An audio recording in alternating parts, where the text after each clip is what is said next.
નમસ્કાર, શો ટાઈમમાં આપનું સ્વાગત છે। બેંક લોન સહિત કરોડો રૂપિયાના કૌભાંડ મામલે ભાગેડુ મેહુલ ચોકસીની બેલ્જિયમમાંથી ધરપકડ કરવામાં આવી છે।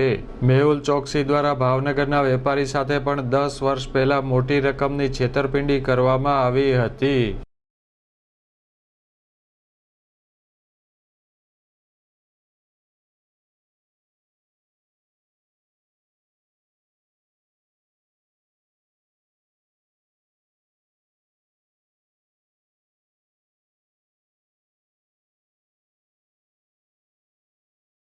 વર્ષ 2014માં ભાવનગર સહિતના સ્થળોએ સોના ચાંદીના આભૂષણો માટેના શોરૂમમાં રોકાણ અને ફ્રેન્ચાઇઝી આપી મેહુલ ચોકસી દ્વારા છેતરપિંડી કરવામાં આવી હતી।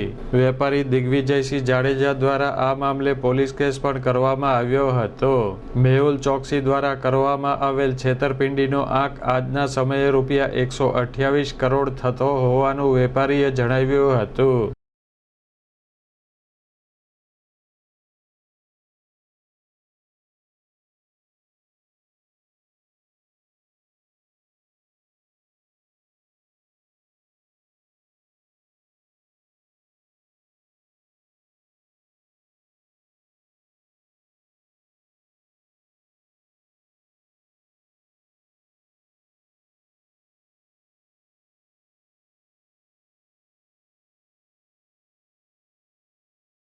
ભારત સરકાર મેહુલ ચોકસીને ભારતમાં લાવી કાર્યવાહી કરે ત્યારે છેતરપિંડીના કેસમાં ન્યાય મળે તેવી વેપારી દિગ્વિજયસિંહ જાડેજાએ ભારત સરકારને વિનંતી કરી છે।